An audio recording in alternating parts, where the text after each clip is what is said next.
तो ऑप्शन तो भाई कोई मैच नहीं कर रहा इसमें। 2 है, 3 है, 1 सही 1/5, 1 से 1/2।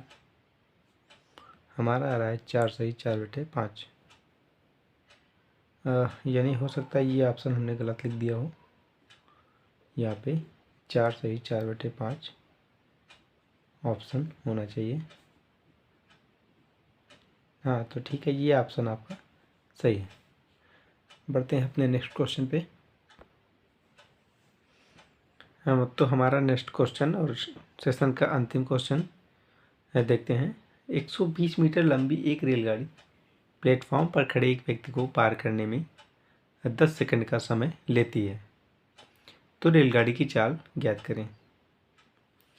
साथियों, ऐसे प्रश्नों को हल करने के लिए हमें थोड़ा सा लॉजिक का इस्तेमाल करना चाहिए। देखिए, जैसे कि ये प्लेटफॉर्म है, इस पर एक व्यक्ति खड़ा हुआ है,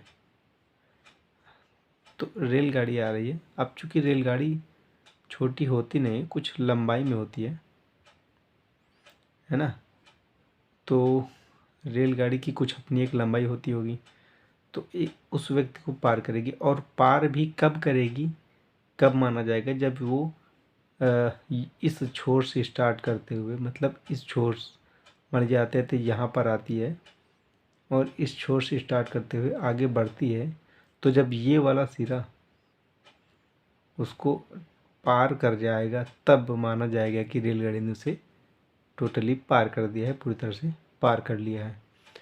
तो यहाँ पे दूरी हमारे लिए दूरी क्या हो जाएगी, ये हो जाएगी रेलगाड़ी की अपनी खुद की लंबाई। और व्यक्ति की लंबाई यहाँ पे हम चूँकि बहुत ही न्यूनतम है, 0 मान सकते हैं इसे, तो रेलगाड़ी की लंबाई क्या हो जाएगी, दूरी हो जाएगी। क्योंकि ऐसे प्रश्नों को हल करने के लिए हमें 2-3 चीज़ों की आवश्यकता होती है। एक तो चाल, समय और दूरी।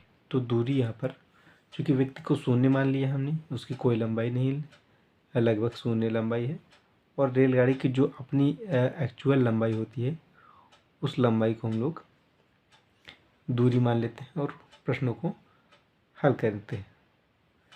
तो ये देखते हैं हमें क्या क्या दिया गया है। 120 मीटर लंबी रेलगाड़ी, यानी कि डी हमें दिया गया है, दूरी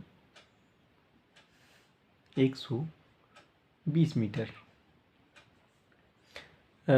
रेलगाड़ी प्लेटफॉर्म पर खड़े व्यक्ति को पार करने में 10 सेकंड का समय लेती है, यानी कि हमें टी दिया गया है समय 10 सेकंड।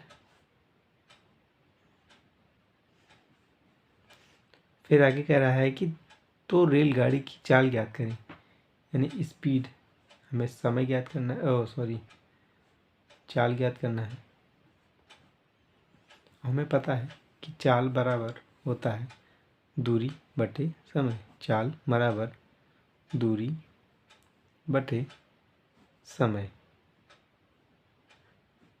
चाल हमें ज्ञात करनी है, दूरी हमारा 120 मीटर और समय 10 सेकंड। 0 से 0 कैंसिल करते हैं, 12। अब 12 क्या होगा, मीटर प्रति सेकंड। क्यों मीटर प्रति सेकंड होगा, क्योंकि हमारी जो दूरी थी वो मीटर में थी और समय सेकंड में था, इसलिए 12 मीटर प्रति सेकंड होगा।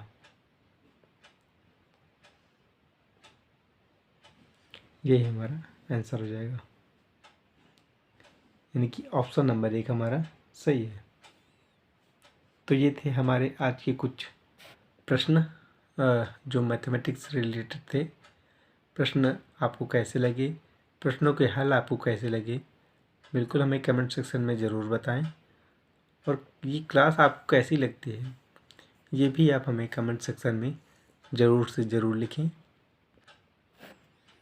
और दोस्तों, बिल्कुल इस प्रश्न में अगर मुझसे कोई गलती हो गई हो, इस सेशन में कोई गलती हो गई हो, या पिछले सेशन में कोई गलती होती रही हो, तो मैं बिल्कुल उसके लिए मैं आप सभी से दिल से माफ़ी मांगता हूँ।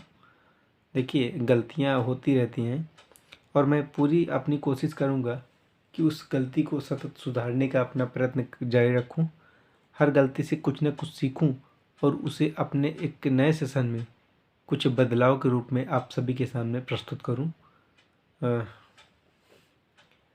तो मुझे आशा है कि आप सभी मेरा सहयोग करते हुए बिल्कुल मेरी इस गलती को क्षमा करते रहेंगे और साथ ही साथ गलतियों को बताते भी रहेंगे कि एक्चुअल में मेरी गलती है क्या, कहाँ पे मैं गलत हूँ, ताकि मैं उस पॉइंट को, उस गलती को सुधार सकूँ और अपने इस सेशन को और अधिक बेहतर बना सकूँ।